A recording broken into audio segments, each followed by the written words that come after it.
A woman named Jet had been dead in her home for nearly a month, but her body was still lying there, undiscovered, because no relatives or friends knew she had passed away. She lived far from other houses, so there were no nearby neighbors to notice anything was wrong. Over time, even her pet cats began feeding on her remains.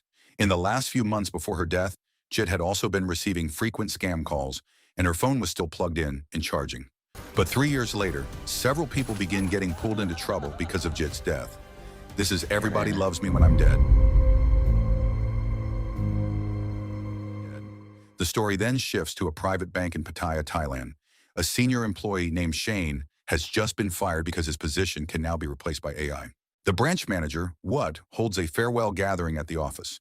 At the same time, the deputy manager, To, is waiting for his subordinate Patch, a bank teller, while checking the company's AI system, which monitors employee performance based only on their results. We also notice that Patch has many scars on his left hand. It turns out To was involved in Shane's dismissal, and Patch is the only one who knows that. Even so, Shane still blames the manager, and in his anger, he throws his bag and smashes one of the office screens. To lives with his wife, Namphon, and their only daughter, Snow. Because they had struggled to have a child, Snow's birth meant everything to them. Now she receives all their love and attention, and she is enrolled in an expensive international school. As a responsible husband and father, To is starting to feel crushed by financial pressure, especially since Snow also needs costly vaccines to support her health. At work, Patch shows To data from the AI system that indicates To's performance is below standard, meaning he will not receive a year-end bonus. Then Patch shares a reckless idea. He wants to take money from old dormant accounts, accounts that have had no transactions, no deposits, and no withdrawals for more than 6 months, while the balance keeps slowly growing from interest. Instead of letting that money eventually be absorbed by the bank when no heirs come forward, Patch wants to steal it quietly. He says that when his own mother died, he did not even know which bank she had kept her money in. Hearing this, To is shocked. He immediately understands why Patch is telling him all this. Patch needs someone with deputy manager access, someone like to reopen dormant accounts.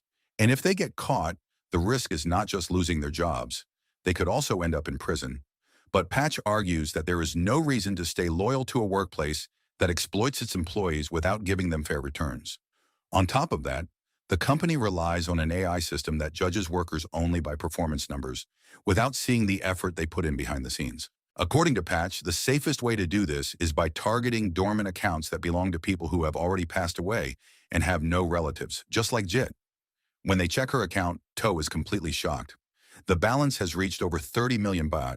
He starts wondering what kind of work Jit did to have that much money, and it seems she has no heirs, which means the money will just sit there untouched. Patch argues that instead of letting the bank take it, the money could be used for Snow's future. But To still refuses and stands firm on his principles. Then something horrifying happens right in front of them. Shane, who has been struggling with depression, suddenly takes his own life by jumping from the top of the building, crashing through the bank's ceiling. The entire office is shaken. Everyone mourns his death, especially To, since Shane had been a long-time employee like him. What makes it even more tragic is that Shane was fired without any severance, all because of the AI system's evaluation.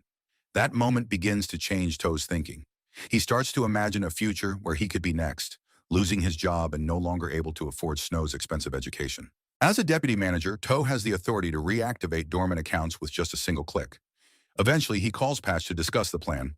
Patch suggests that To should handle large withdrawals, up to 10 million baht at a time, since Patch, as a teller, can only withdraw a maximum of 100,000 baht per transaction. To avoid suspicion, they agree on a safer method. To will reactivate Jit's dormant account and turn it into a normal account. Then Patch will withdraw the money gradually in smaller amounts, so it does not raise any red flags. Next, To plans to delete the notification email about the account reactivation from Wood's computer while handling his tasks, hoping the manager never notices it. Under intense pressure to pay for Snow's school fees, To finally gives in and agrees to work with Patch to steal from Jit's account. Their first withdrawal is small, just 2,000 baht. But after work, Patch runs into trouble. He is suddenly attacked by local thugs who demand compensation for damaging a luxury Rolls-Royce owned by a criminal named Sek. Earlier, Patch had accidentally hit the car door with his motorbike. That incident explains the injuries on his left hand, caused by the crash. The next day, Patch pushes To withdraw more money from Jit's account. When To enters Wood's office to finish some work, he feels a wave of anxiety, thinking Wood might suspect something. But it turns out what only brings up the fact that To had previously checked employee performance in the AI system with Patch's help, which actually violates company rules. Even so, What decides to let it go. Luckily, the notification email about Jit's account has not been opened yet, and To quickly deletes it. After work, To continues the operation with Patch. This time, they withdraw a much larger amount, reaching 4 million baht. The story then shifts to a criminal named Jiryut and his right-hand man, Vodka, members of a gang marked by a pig head symbol. In a forest, Vodka is ordered to execute one of Jiryut's own men for betrayal, and he carries it out without hesitation. On their way back, Jiryut reveals that 30 million baht has been stolen from him by his former housemaid, who has now died. He recently discovered that the woman had a daughter. That housemaid turns out to be Jit, which explains where all that money came from. But things take a darker turn when Vodka, who also wants the money, kills Jiryut by burning him alive. Meanwhile, Patch successfully withdraws cash without any issues, and later meets up with To to split the money. Back at home, To begins to feel some relief after finally paying Snow's overdue school fees. But the pressure does not stop. Namphon reminds him that pest control will be coming the next day because Snow is allergic to mosquitoes. She also mentions that she and Snow will be going on a trip to Korea with other mothers from her old school, hoping to maintain social connections. Namphon encourages To to keep earning as much as possible and reminds him that for the next 12 years, he cannot afford to get sick, injured, or worse because of the massive financial responsibilities, especially for Snow's education. It becomes clear that To is not being honest about their financial situation, while Namphon seems unaware of how serious things really are, even planning a vacation without checking their condition first. At the same time, Patch gives part of his stolen money to a young boy whose father had passed away long ago. Later, Patch goes to Sek's headquarters to pay 700,000 baht for the damage to the luxury car. But instead of settling things, Sek orders his men to beat Patch. His left hand is slashed and Sek continues to extort him, demanding even more money under the excuse that the car's engine was also damaged in the incident.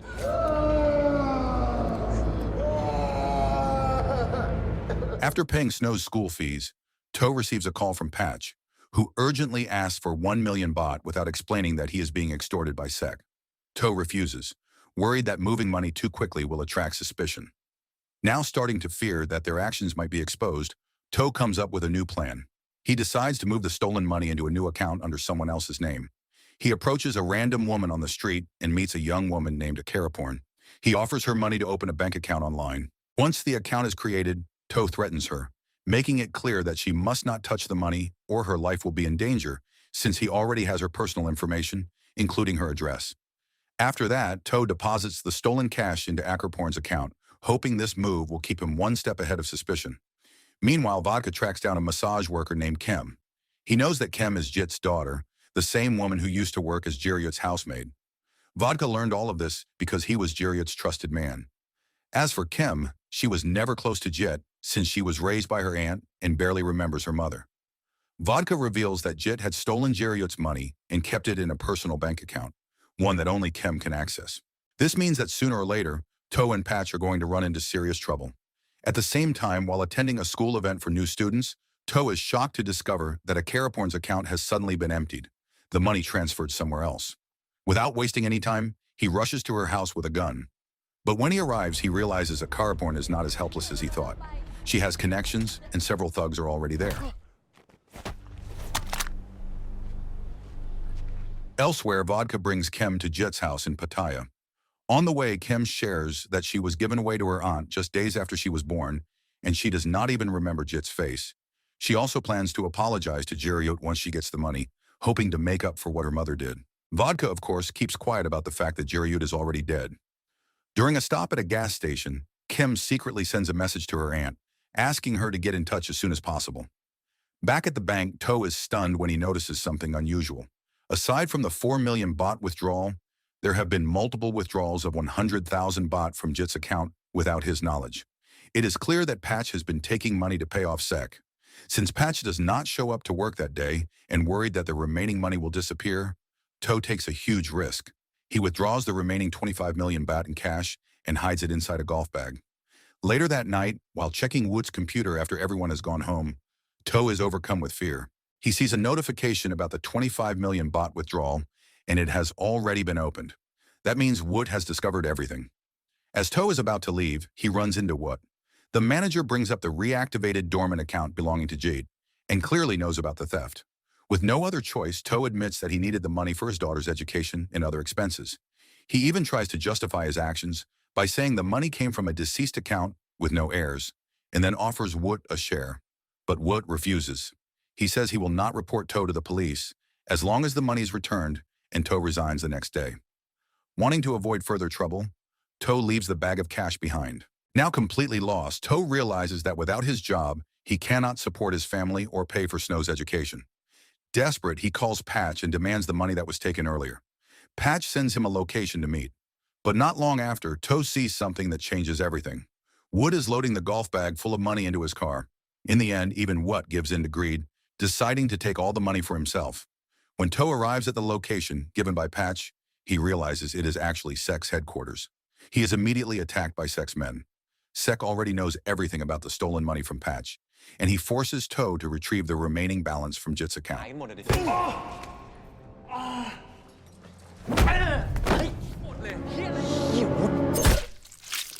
Things spiral even further out of control. With Wood dead, the situation becomes far more dangerous, and Sek continues to pressure To, demanding even more money in the following month. Now both To and Patch are trapped, unsure how to escape the consequences. Sooner or later, people will discover Wood's death, and they will be dragged into a criminal investigation. In a desperate attempt to cover everything up, To hides Patch's body in a freezer and cleans the house to make it look like nothing ever happened. He also uses Patch's phone to request a week off from work and shifts Patch's responsibilities onto himself. At this point, both of them seem to have accepted whatever fate is waiting for them. After all the chaos, To ends up arguing with Namphon. She asks for more money for Snow's upcoming school fees and additional lessons, which are very expensive.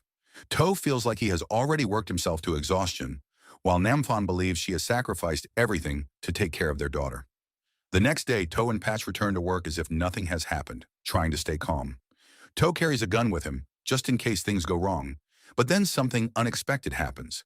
Patch is suddenly approached by Kim, who wants to withdraw money from her mother's account, accompanied by Vodka. Kim presents her identification and birth certificate, documents that Vodka helped her obtain. To protect themselves, To and Patch deny her request and deliberately make the process difficult, telling her to go through legal verification in court if she wants access to the account. After Kim and Vodka leave, To instructs Patch to follow them. Meanwhile, Kim starts to feel uneasy. She suspects that Vodka might be the one responsible for Jit's death, especially since he somehow managed to obtain her personal documents and home address from Jit's house. In reality, Vodka's only goal is the money. When Kim finds herself cornered, Patch suddenly crashes into Vodka, creating an opening. Kim quickly injects him with a sedative she had prepared, and the two of them escape together. At the same time, without giving any explanation, To tells his wife and daughter to get ready and leave the house as soon as possible. After regaining consciousness, Vodka goes straight to To's workplace. By checking the company's organizational chart, he manages to find the phone numbers of both To and Patch. Patch takes Kim to a nightclub where she finally opens up about her past. She explains that Jit once called her, asking for forgiveness and hoping to meet in Pattaya because she had a large amount of money to give her. It turns out Jit had stolen the money from Jiriut for the sake of her daughter, trying to make up for her past mistakes. But at the time, Kim was overwhelmed with disappointment, so she ended the call and blocked Jit's number. Later, Patch tells To everything, including Vodka's intention to seize the money from the account. With no better option, To comes up with a risky plan. He wants to bring Vodka and Sek together, since the remaining 25 million baht is inside a golf bag now controlled by Dolmatan. Patch agrees, deciding to track down Vodka and meet To at Sek's headquarters. Not long after, Vodka calls Patch using the number he obtained earlier at the office. Patch then leads him straight to Sek's base, where the money is supposed to be. At the same time, To says goodbye to Namphon and Snow, asking them to go home first. He promises that he will explain everything once this is all over. When To arrives at Sek's headquarters, he is beaten again for daring to mention that Vodka is coming to claim the money. Soon after, Patch arrives with Kim and Vodka. Patch warns Dolmatan and the others not to interfere once the issue with Jit's money is settled. Then everything explodes into violence. Vodka suddenly turns on everyone and begins attacking the gang members with brutal force. In the chaos, Patch is shot and killed instantly. Vodka continues his rampage, taking down Sek and his men, even as he suffers severe injuries. Meanwhile, To and Kim hide, watching everything unfold. After seeing Patch's death, To gathers his courage. He steps in to fight the remaining men and confronts Vodka directly. At the same time, Kem threatens Vodka with a lethal injection, forcing him to stop. In the end, To and Kem let Vodka take the bag of money, but fate quickly catches up. As Vodka leaves with the money, he is killed by members of his own gang as revenge for murdering Jiryut. After everything is over, To retrieves the money and offers a portion to Kem, but she refuses it. To finally put an end to all of this, To transfers the money into Shane's bank account so it can be used by his family. After that, he turns himself in to the police. In court, To claims that the money had already been taken by a criminal gang. The story then flashes back to Jit's past. At one point, Jiryut had used her ID to open a bank account. Later, Jit took a huge risk and escaped, transferring the 30 million baht into a new account at the same bank where To and Patch work. Her goal was simple. She wanted to make up for her past mistakes and give that money to her daughter. But when she finally reached out to Kem, things did not go as she had hoped. Filled with disappointment, Kem responded by saying her mother was already dead. She ended the call and blocked Jit's number. From that moment on, Jit was completely alone, until she eventually died with no one knowing or looking for her. In the aftermath, Patch's funeral is held. Meanwhile, Woot's body is still left behind, slowly decomposing in his own home. As for To, his fate is just as tragic. While in prison, he is killed by one of Dolmatin's men as an act of revenge. The story closes with a final, bitter irony. The money now sitting in a dormant account under Shane's name amounts to 24 million baht. It is the same money that once belonged to Jit, continuing the cycle all over again. So the moral of the story is if free money looks easy, just assume it comes with bonus gangsters, ghosts of bad decisions, and a one-way ticket to disaster.